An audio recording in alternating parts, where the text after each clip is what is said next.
அன்பான பக்தி உள்ளங்களே, இந்த நொடி முதல் உங்கள் வாழ்க்கை மாறப்போகிறது.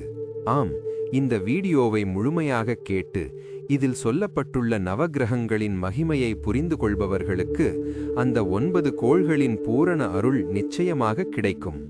உங்கள் வாழ்வில் இருள் நீங்கி ஒளியும் நல்வாழ்வும் பெருகட்டும்.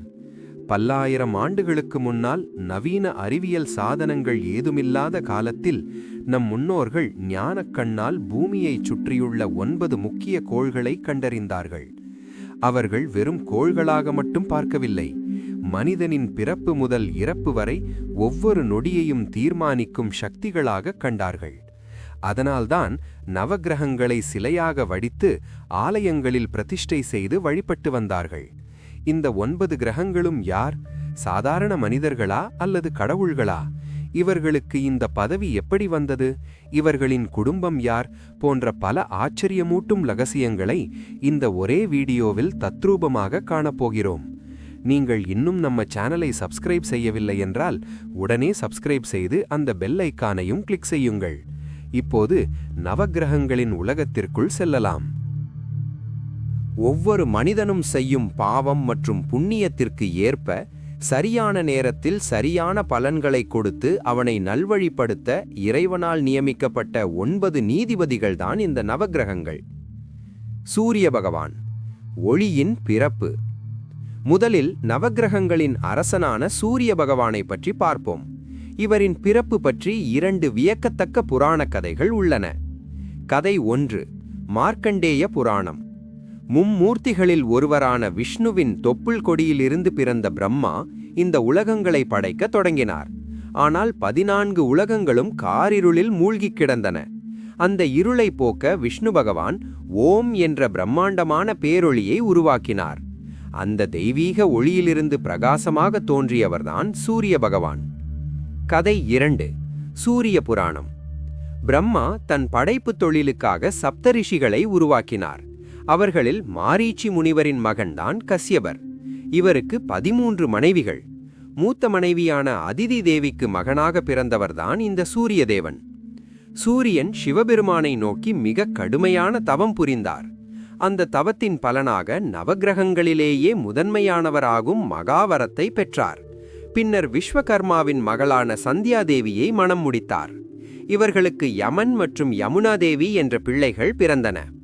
ஆனால் சூரியனின் தாங்க முடியாத வெப்பத்தால் சந்தியாதேவி தன் நிழலிலிருந்து சாயாதேவி என்ற பெண்ணை உருவாக்கினாள். சாயாதேவிக்கும் சூரியனுக்கும் பிறந்தவர்தான் நீதியின் தேவனான சனி பகவான். சூரியன் மும்மூர்த்திகளின் அம்சமாக திகழ்கிறார். ராமாயணத்திலும் மகாபாரதத்திலும் வரும் பிருகுமுனிவர், வால்மீகி, அகத்தியர், வசிஷ்டர், கர்ணன், சுக்ரீவன் போன்றோர் சூரியனின் அருளால் பிறந்தவர்கள் என்பது குறிப்பிடத்தக்கது. சந்திர பகவான், தவமும் தவறுகளும். சூரியனுக்கு அடுத்ததாக வருபவர் சந்திர பகவான். அத்ரி மகரிஷிக்கும் அனுசுயாவர்க்கும் பிறந்த 3 மகன்களில் ஒருவர் சோமன், சந்திரன். மற்ற இருவர் துர்வாசர் மற்றும் தத்தாத்ரேயர். துர்வாசர் வேதங்களை கற்று மகரிஷியானார். தத்தாத்ரேயர் மும்மூர்த்திகளின் அம்சமாக தேவகணங்களில் இணைந்தார். சோமன் எனப்படும் சந்திரன் பிரம்மாவை நோக்கி பல கோடி ஆண்டுகள் தவமிருந்தார். அதன் பலனாக நவக்கிரகங்களில் ஒருவரானார். சந்திரன் பிறவியிலேயே மிக அழகான தோற்றமும் குறைபாடற்ற உடலும் கொண்டவர். அவர் பிரஜாபதி தக்ஷனின் 27 மகள்களையும் ஒரே நாளில் திருமணம் செய்தார். ஆனால் இவ்வளவு சிறப்புகள் இருந்தாலும் சந்திரனுக்கு ஒரு பெரிய குறை இருந்தது. தான் உலகிலேயே சிறந்தவன் என்ற அகங்காரம் அவருக்குள் தலைதூக்கியது. அந்த அகங்காரத்தால் அவர் செய்த மிக பெரிய தவறு தேவகுருவான பிருகஸ்பதியின் மனைவி தாராதேவியை கடத்திச் சென்றது. இந்த செயல் தேவருலகம் முழுவதையும் அதிர்ச்சியில் ஆழ்த்தியது. அப்போது பார்வதி தேவி சிவபெருமானிடம் கேட்டார், என் நாதனே, இந்த உலகத்தில் ஒவ்வொருவரும் தங்கள் கர்மாவின்படி வாழ்கிறார்கள். ஆனால் இந்த சந்திரன் செய்த தவறுக்கு தண்டனை கிடைக்குமா? சிவபெருமான் புன்னகைத்து ஒரு பெரிய உண்மையை கூறினார். அவனது தவம் பலம் வாய்ந்தது, ஆனால் தவறுக்கு தண்டனை தவிர்க்க முடியாதது. சந்திரன் தன் கர்மாவின் விளைவுகளை அனுபவித்தே தீர வேண்டும். குரல். இந்த உரையாடல் நமக்கு ஒரு பெரிய பாடத்தை சொல்கிறது. நீங்கள் எவ்வளவு பெரிய தவம் செய்தாலும் தவறு செய்தால் அதற்கான பலனை அனுபவிக்காமல் தப்ப முடியாது. எனவே எப்போதும் நல்லதையே நினை, நல்லதையே பேசு, நல்லதையே செய். செவ்வாய் பகவானின் பிறப்பு பற்றி 2 ரகசிய கதைகள் உள்ளன. ஆன்மீக நூல்களில் சொல்லப்பட்ட 2மே உண்மையானவை. ஸ்கந்த புராணம். முன்னொரு காலத்தில் அந்தகாசுரன் என்ற அரக்கன் சிவபெருமானை நோக்கி தவம் செய்து ஒரு வரம் பெற்றான். என்னுடைய இரத்தத் துளி தரையில் விழுந்தால் அதிலிருந்து என்னைப் போலவே 100கணக்கான அரக்கர்கள் பிறக்க வேண்டும். வரம் கிடைத்ததும் அகங்காரம் தலைக்கேறிய அந்தகாசுரன் முனிவர்கள், தேவர்கள் என அனைவரையும் துன்புறுத்தினான். தாங்க முடியாத தேவர்கள் சிவபெருமானிடம் முறையிட்டனர். சிவபெருமான் அந்தகாசுரனுடன் போரிட்டார். போர் பல ஆண்டுகள் நீடித்தது. போரின் முடிவில் சிவபெருமானின் வியர்வை துளி ஒன்று பூமியில் விழுந்தது. பூமி 2ஆக பிளந்து அந்த இடத்திலிருந்து செவ்வாய் கிரகம் பிறந்தது. பின்னர் சிவபெருமான் அந்தகாசுரனை தன் சூலாயுதத்தால் வதம் செய்தார்.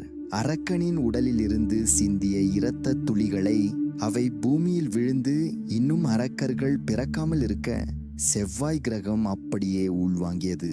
அதனால்தான் செவ்வாய் கிரகம் சிவப்பு நிறமாக இருக்கிறது. ஒரு நாள் பரத்வாஜ முனிவர் நதிக்கரையில் குளிக்கச் சென்ற போது தேவலோக பெண் ஒருத்தியை கண்டு காதலில் விழுந்தார். அவர்களுக்கு ஒரு அழகான குழந்தை பிறந்தது. ஆனால் இருவரும் குழந்தையை நதிக்கரையிலேயே விட்டுவிட்டு சென்றனர். அப்போது பூமாதேவி அங்கே வந்து குழந்தையை பார்த்து மனம் இறங்கி 5 வயது வரை பாசத்துடன் வளர்த்தார். அந்த குழந்தைதான் செவ்வாய் பகவான். பூமாதேவியால் வளர்க்கப்பட்டதால் அவருக்கு பூமிகாரகன் என்ற பெயர் வந்தது. 5 வயதானதும் தன் தந்தையை பற்றி கேட்க பூமாதேவி உண்மையை கூறி பரத்வாஜ முனிவரிடம் ஒப்படைத்தார். முனிவர் மகனை ஏற்றுக்கொண்டு செவ்வாய் என பெயரிட்டு அனைத்து வித்தைகளையும் கற்பித்தார். செவ்வாய் வில் வித்தை, போர்க்கலை, வீரத்தில் சிறந்து விளங்கினார். ஆனால் ஒரு தாயின் மடியில் வளராததால் அவருக்கு குடும்பம், மனைவி, உறவுகள் மீது வெறுப்பு ஏற்பட்டது. அதனால்தான் ஒருவரின் ஜாதகத்தில் உறவுகள் சம்பந்தமான இடங்களில் செவ்வாய் இருந்தால் சிக்கல்கள் ஏற்படும். இதையே செவ்வாய் தோஷம் என்கிறோம். புதன் பகவான். அறிவின் தேவன் சந்திரனின் அந்த ஒரு தவறு புதனின் வாழ்க்கையை அப்படியே மாற்றி அமைத்தது. தாராதேவிக்கும் சந்திரனுக்கும் பிறந்த மகன்தான் புதன். சந்திரன் புதனை தன் 27 மனைவிகளிடம் ஒப்படைத்து பாசமாக வளர்க்கச் சொன்னார். அவர்கள் புதனை அன்போடு வளர்த்தார்கள். ஆனால் வாலிபம் அடைந்த புதன் தன் உண்மையான பிறப்பு ரகசியத்தை அறிந்ததும் அதிர்ச்சியில் உறைந்தார். அவர் சந்திரனையும் தேவகுருவையும் வெறுத்து அரச பதவியை துறந்து காட்டுக்குள் சென்றார். அங்கே விஷ்ணு பகவானை நோக்கி தவம் செய்தார். விஷ்ணு புதனின் தவத்தை ஏற்று அவருக்கு எல்லா கலைகளையும் கற்பித்தார். புதன் அமைதியும் அறிவும் அழகும் நிறைந்த முகம் கொண்டவர். தேவலோக பெண் ஒருத்தி புதனை காதலித்தாள்.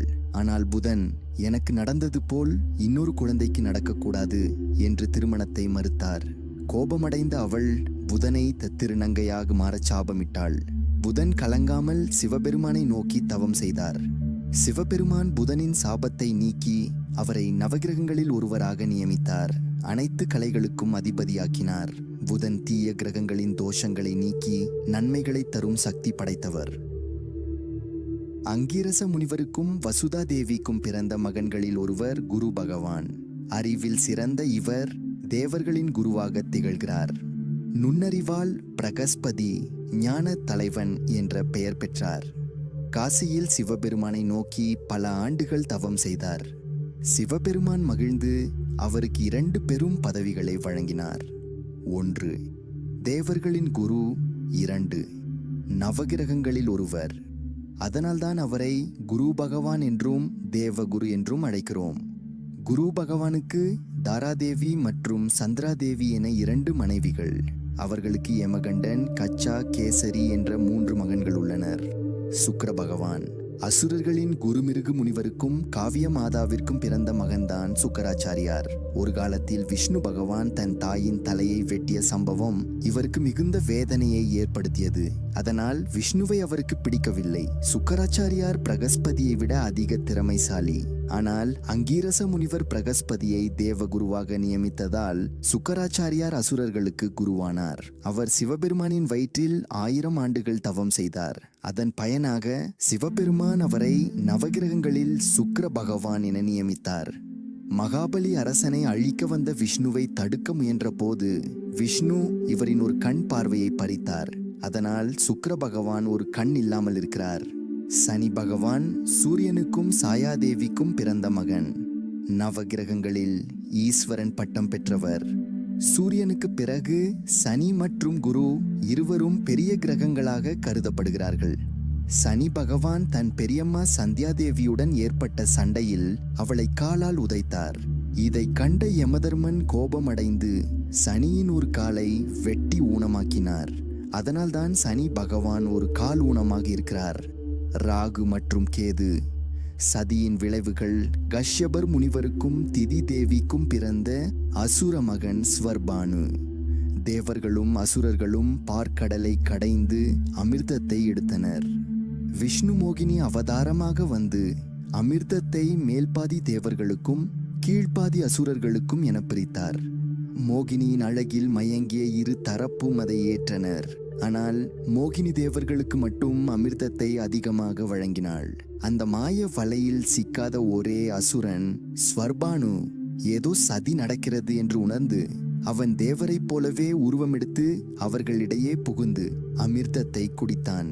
இதை சூரியனும் சந்திரனும் கவனித்து விஷ்ணுவிடம் கூறினர். விஷ்ணு கரண்டியால் ஸ்வர்பானுவின் தலையை வெட்டினார். ஆனால் அமிர்தம் குடித்ததால் அவன் இறக்கவில்லை. தலைப்பகுதி பாம்பின் உடலுடன் சேர்ந்து ராகுவாகவும் உடல் பகுதி பாம்பின் தலையுடன் சேர்ந்து கேதுவாகவும் பிரிந்தது. இப்படித்தான் ராகு மற்றும் கேது நவகிரகங்களில் இடம்பெற்றனர். ராகு கேதுவின் தவம். அசுர இனத்தால் ஒதுக்கப்பட்ட ஸ்வர்பானு மனம் வருந்தி பிரம்மாவை நோக்கி தவம் செய்தார். பிரம்மா மகிழ்ந்து, என்ன வரம் வேண்டும் என கேட்க, என் உடலை மீண்டும் ஒன்றிணைக்க முடியாது, எனக்கு ஒரு அங்கீகாரம் வேண்டும். சூரியன் மற்றும் சந்திரனால் நான் இப்படியானேன், அவர்களை பழி வாங்க வேண்டும் என கேட்டார். பிரம்மா 3 வரங்களை வழங்கினார். 1. வெட்டப்பட்ட தலை எப்போதும் உடலுடன் சேராது. 2. பாம்பின் உடலுடன் தலை சேர்ந்தது ராகு, பாம்பின் தலையுடன் உடல் சேர்ந்தது கேது. 3. நீங்கள் இருவரும் சூரியன் மற்றும் சந்திரனின் ஒளியை அடக்கி அவர்களுக்கு கிரகண தோஷம் ஏற்படுத்துவீர்கள். மேலும் பூமியில் பிறக்கும் உயிர்களுக்கு ஞானம் மற்றும் மோட்சம் பெற அனுக்கிரகம் செய்வீர்கள். நவகிரகங்களின் சுழற்சி. ஒரு ஆன்மீக கணிதம் பூமியைச் சுற்றி நவகிரகங்கள் சுழன்று கொண்டே இருக்கின்றன. சூரியன், சுக்கிரன், புதன், செவ்வாய் இவை மாத கிரகங்கள். சந்திரன் தினமும் மாறும் கிரகம். குரு பகவான் வருடத்திற்கு ஒரு முறை பெயர்ச்சி. ராகு கேது 1.5 வருடத்திற்கு ஒரு முறை பெயர்ச்சி. சனி பகவான் 2.5 வருடத்திற்கு ஒரு முறை பெயர்ச்சி. அதனால்தான் சனி பெயர்ச்சி ஜோதிட சாஸ்திரத்தில் மிக முக்கியமானதாக கருதப்படுகிறது. பக்தர்களே, இந்த வீடியோ எப்படி இருந்தது? நவகிரகங்களை பற்றி புதிதாக ஏதாவது தெரிந்து கொண்டீர்களா? நீங்கள் நவகிரகங்களின் புகழ்பெற்ற ஸ்தலங்களுக்கு போயிருக்கிறீர்களா? உங்கள் அனுபவங்களை கமெண்டில் பகிருங்கள். உங்கள் ராசி மற்றும் லக்னம் தெரிந்தால் அதையும் கமெண்ட் பண்ணுங்க. இது போன்ற மேலும் பல சுவாரஸ்யமான ஆன்மீக தகவல்களை தெரிந்து கொள்ள நம்ம யூடியூப் சேனலை சப்ஸ்கிரைப் பண்ணுங்க. மீண்டும் ஒரு நல்ல தகவல் கொண்ட வீடியோவுடன் சந்திக்கிறோம். நன்றி, வணக்கம்.